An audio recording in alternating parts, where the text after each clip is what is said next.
belajar tentang cara menulis abstrak dalam tulisan ilmiah. Jadi kita hanya bicara abstrak untuk tulisan ilmiah.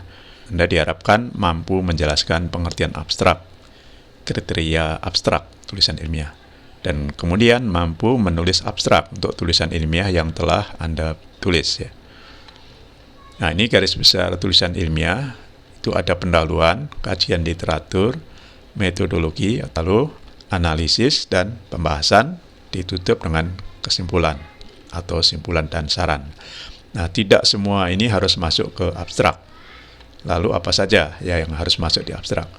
Minimal ya, ini umumnya ditentukan oleh pembuat jurnal atau panitia atau kampus ya. Abstrak itu minimal mencakup latar belakang singkat, kemudian tujuan, jadi tidak perlu rumusan masalah ya. Tujuan, metode yang digunakan atau teknik analisis, teknik pengambilan data ya. Hasil, ya hasil ini berupa analisis dan pembahasan biasanya. Dan terakhir adalah kesimpulan. Boleh ditambah saran jika ada. Dalam abstrak tidak boleh ada nomor tabel misalnya, menyebut tabel sekian atau gambar sekian, dan referensi juga tidak perlu disebutkan dalam abstrak, atau literatur ya atau kutipan tidak perlu ada dalam abstrak. Ini contoh ya tulisan yang ada di perkuliahan sebelumnya, yaitu judulnya Cara Berjualan Baju di Marketplace. Nah, ini latar belakang karena pandemi itu membuat banyak orang bekerja dari rumah. Salah satu orang itu pedagang di pasar, dan tokonya tutup karena pasar sepi. Kemudian pedagang ingin berjualan online, namun tidak tahu caranya. Maka disusunlah penelitian untuk memahami langkah-langkah berjualan online dengan menggunakan marketplace ya. Itu latar belakang ya. Nah, jadi abstraknya rangkuman dari latar belakang itu, diambil yang penting saja. Ini sebagai contoh, pedagang baju di pasar ingin tahu cara berjualan online karena tokonya ditutup, dan pedagang tersebut berminat menggunakan Bukalapak misalnya gitu ya, tetapi belum tahu caranya. Nah, yang penting dalam abstrak ini tidak menulis teori baru atau membuat alasan baru ya. Ini hanya mengambil dari pendahuluan latar belakang, namun karena terbatas maka harus berupa rangkuman saja. Nah, kalau di tujuan biasanya sudah pendek ya, tujuan bisa di kopas ya, bisa di copy paste, salin tempel. Tapi kalau tujuannya sangat panjang, kan ada tulisan ilmiah yang tujuannya panjang karena rumusan masalahnya juga banyak, maka diambil yang intinya saja. Nah, ini kalau pendek abstraknya, tujuan penelitian ini memahami cara berjualan baju melalui marketplace. Jadi hampir sama dengan judul ya. Lalu metodologi atau metode, teknik-teknik yang perlu disebut di sini minimal ya, teknik analisisnya. Jadi diolahnya dengan cara apa? Kalau ini penerapan teori jualan online ya, menggunakan marketplace, maka jenis penelitian ini penerapan atau implementasi. Nah, metodenya kalau implementasi umumnya itu adalah kuantitatif deskriptif.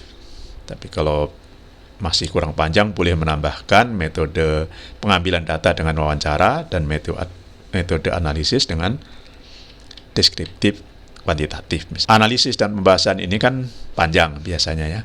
Karena panjang, kita harus memilih yang inti, yang benar-benar utama atau pokok dari analisis. Berarti yang sangat terkait dengan tujuan. Jadi yang kita masukkan yang menjawab rumusan masalah. Penjelasannya tidak perlu karena keterbatasan jumlah kata dalam abstrak. Nah, sebagai contoh ini tulisan memang sudah pendek ya, jadi kita ambil semuanya. Analisis itu langkah-langkah menjual baju di marketplace, itu ditulis semua, ditambah dengan pembahasannya. Jadi hasil dari penerapan atau uji coba oleh pedagang misalnya, atau peneliti menguji coba langkah-langkah itu, kemudian pedagang juga menguji coba. Nah, rangkuman dari pembahasan setelah pedagang mencoba itulah yang dimasukkan ke abstrak. Minimal yang harus masuk adalah kesimpulan. Kalau kesimpulannya pendek, copy paste kesimpulan. Tapi kesimpulan biasanya juga panjang ya, tidak hanya mencantumkan tujuan, tapi ada penjelasan. Nah, kita ambil intinya sekali lagi ya. Nah, ini sebagai contoh, sudah berupa inti memang kesimpulan ini. Berikut ini contoh abstrak ya, dengan warna untuk membedakan asal tulisan dari dalam makalah lengkapnya. Nah, yang pertama ini diambil dari latar belakang. Nah, yang biru pertama, tulisan ini disusun dengan tujuan memahami cara berjualan baju melalui marketplace, misalkan. Ini tujuan. Kemudian metodenya ini. Dan setelah metode, ini adalah analisis. Jadi langkah-langkah yang didapatkan dari kajian. Karena penelitian ini kan penerapan. Berarti ini menguraikan teorinya yang dipraktekkan, ya, langkah-langkah ini diterapkan.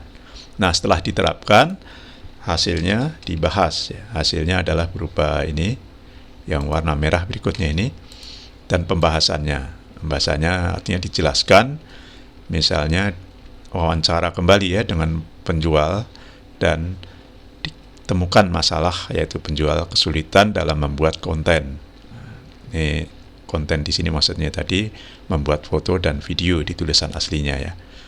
Lalu dibuat kesimpulan. Nah, hasil kesimpulannya di copy paste di sini. Jadi proses penjualan di marketplace berhasil dilakukan dengan beberapa langkah dan seterusnya. Ini kesimpulan.